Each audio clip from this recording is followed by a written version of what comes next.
Super star Rajinikanth Kamal హాసన్ల మధ్య cold war మళ్లీ బయటపడింది. రజనీ రాజకీయ ప్రవేశంపై సంచలన వ్యాఖ్యలు చేశారు కమల్ హాసన్. కెమెరాల ముందు హడావుడి చేయడం కబాలీకి కొత్త ఏమీ కాదని పరోక్షంగా విమర్శించారు. ఓ తమిళ ఛానల్లో బిగ్ బాస్ షోను నిర్వహించబోతున్నారు కమల్. ఈ షో ప్రమోషన్ సందర్భంగా కమల్ ఈ ఆసక్తికర వ్యాఖ్యలు చేశారు.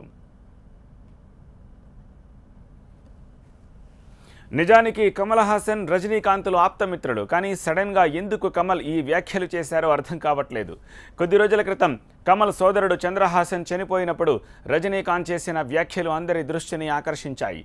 ప్రపంచంలో అందరికంటే కోపం కమల్కే అన్నారు రజనీకాంత్.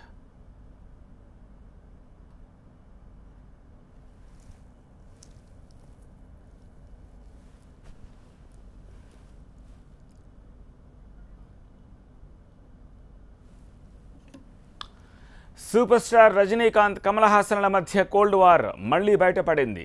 రజనీ రాజకీయ ప్రవేశంపై సంచలన వ్యాఖ్యలు చేశారు కమల్. కెమెరాల ముందు హడావుడి చేయడం కబాలీకి కొత్తేమీ కాదని పరోక్షంగా విమర్శించారు. ఓ తమిళ ఛానల్లో బిగ్ బాస్ షోను నిర్వహించబోతున్నారు కమల్. ఈ షో ప్రమోషన్ సందర్భంగా కమల్ ఈ వ్యాఖ్యలు చేశారు. నిజానికి కమల్ రజనీలు ఆప్తమిత్రులు. కానీ సడన్గా ఎందుకు కమల్ ఈ వ్యాఖ్యలు చేశారో అర్థం కావట్లేదు. కొద్ది రోజుల క్రితం కమల్ సోదరుడు చంద్రహాసన్ చనిపోయినప్పుడు రజనీకాంత్ చేసిన వ్యాఖ్యలు అందరి దృష్టిని ఆకర్షించాయి. ప్రపంచంలో అందరికంటే కోపం కమల్కే ఎక్కువ అన్నారు రజనీకాంత్.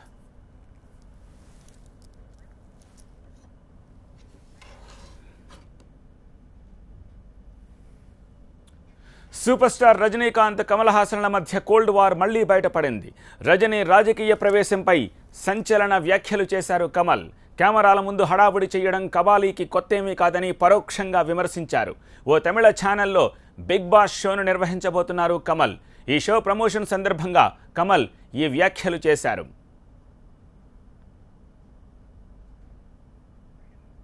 నిజానికి కమల్ రజనీలు ఆప్తమిత్రులు. కానీ సడన్గా ఎందుకు కమల్ ఈ వ్యాఖ్యలు చేశారో అర్థం కావట్లేదు.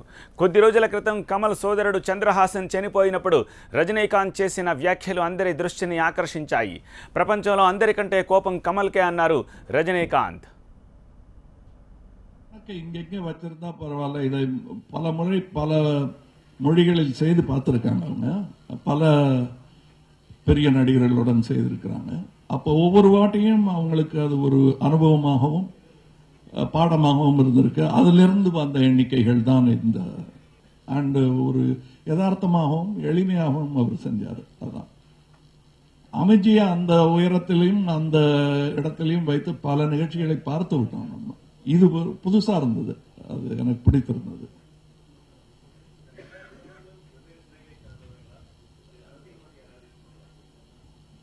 இருக்கக்கூடாது என்று எனக்கு பிரார்த்தனையில் நம்பிக்கை கிடையாது.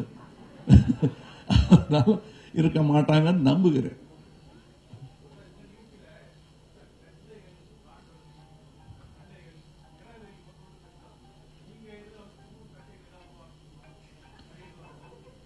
அதாவது எனக்கு இப்படி ஒரு பட்டத்தை நீங்க கொடுக்க முற்படுகிறீர்கள்.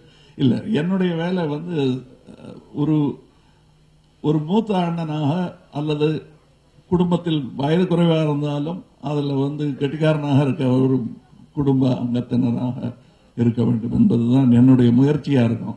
அது எப்படி வெளிப்படுதுங்கிறது அந்த நிகழ்ச்சியில் தான் பார்க்கணும். సూపర్ స్టార్ రజనీకాంత్ కమల్ హాసన్ల మధ్య కోల్డ్ వార్ మళ్లీ బయటపడింది. రజనీ రాజకీయ ప్రవేశంపై సంచలన వ్యాఖ్యలు చేశారు కమల్.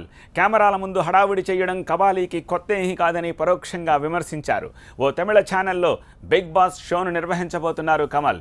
ఈ షో ప్రమోషన్ సందర్భంగా కమల్ ఈ వ్యాఖ్యలు చేశారు. నిజానికి కమల్ రజనీలు ఆప్తమిత్రులు. కానీ సడన్గా ఎందుకు కమల్ ఈ వ్యాఖ్యలు చేశారో అర్థం కావట్లేదు.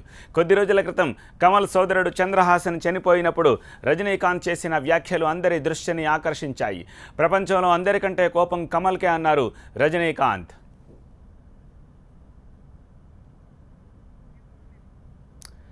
నా అభిమానుల్ని రీచ్ అవ్వాలంటే నేను టెలిఫోన్లో రీచ్ అవుతాను, మరో రకంగా కాదు అని చెప్తున్నారు కమల్ హాసన్.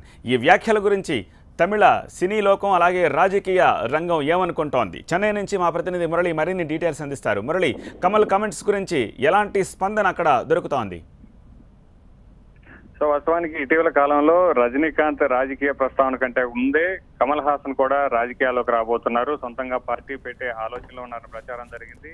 అభిమానులతో కమల్ హాసన్ కూడా 2 నెలల క్రితం రహస్య భేటీలు నిర్వహించారు. రాబోయేటువంటి రోజుల్లో ఒక రాజకీయ వేదికను ఏర్పాటు చేయాలి, ప్రజల సమస్యలు తీరాలంటే అందుకు ఒక రాజకీయ వేదిక కావాలనేటువంటి వ్యాఖ్యలు కూడా చేసినటువంటి పరిస్థితి. సో సహజంగానే మరొక సహా నటుడు రాజకీయ పార్టీ పెట్టబోతుంటే ఏ విధమైనటువంటి అభిప్రాయం వ్యక్తం చేస్తారో అని ఉదయం మీడియా సమావేశం ఏర్పాటు చేశారన్నటువంటి సమాచారం తెలిసిన తర్వాతన ప్రతి ఒక్కరు కూడా ఆసక్తిగా చూసినటువంటి పరిస్థితుల్లో అనుకున్న విధంగానే కమల్ హాసన్ రజనీకాంత్ గురించి చేసినటువంటి వ్యాఖ్యలు ఒకసారిగా ఒక చర్చకు దారితీశాయని చెప్పొచ్చు. రాజకీయాల్లోకి రావాలనుకోవడం తప్పు కాదు. ఒకవేళ రాజకీయాల్లోకి రావాలంటే తమిళుడే అయి ఉండాల్సిన అవసరం లేదు, తమిళులను పాలించడానికి తమిళ వాడే అవసరం లేదన్నటువంటి వ్యాఖ్యలు. అంటే గతంలో కూడా చాలా మంది తమిళులు కాకపోయినప్పటికీ పరిపాలించారు. ఇప్పుడు కూడా అట్లాంటి అవకాశం ఉందని చెబుతున్నప్పటికీ మరోవైపు రజనీకాంత్ కెమెరా ముందు చేసేటువంటి హడావిడి కావచ్చు, కానీ రాజకీయాల్లోకి వచ్చి ఆ వ్యాపార దృక్పథంతో బిజినెస్ లాగా మార్చేసేటువంటి వారికి మాత్రం ఇది సరైనటువంటి వేదిక కాదు. ఈ సమయంలో అలాంటి వారు రానవసరం లేదు. ఇప్పుడున్నటువంటి పరిస్థితుల్లో తమిళనాడుకు ఒక మంచి పరిపాలన అందించాలి, స్వచ్ఛమైన పరిపాలన అందించే వాళ్లే కావాలి తప్ప ఒక వ్యాపార దృక్పథంతో ఒక బిజినెస్ లాగా మార్చుకుని తన సొంత వ్యాపారాలు కావచ్చు, లేదా ఇప్పుడు ప్రస్తుతం జరుగుతున్నటువంటి ప్రచారం ఏదైతే ఉందో రజనీకాంత్ సినిమా కలెక్షన్లు పెంచుకోవాలని చూస్తున్నారు. సో అలాంటి దృక్పథంతో ఉంటే కనుక ఖచ్చితంగా రాజకీయాల్లోకి ఎవరు రావాల్సిన అవసరం లేదని రజనీకాంత్ ను ఉద్దేశించి నేరుగా రజనీకాంత్ అనే పేరు ప్రస్తావించినప్పటికీ పరోక్షంగా ఆయన చేసినటువంటి ప్రతి వ్యాఖ్య కూడా రజనీకాంత్ రాజకీయ చర్చ గురించి, రాజకీయ ప్రవేశం గురించే చేసినట్టుగా భావిస్తారు.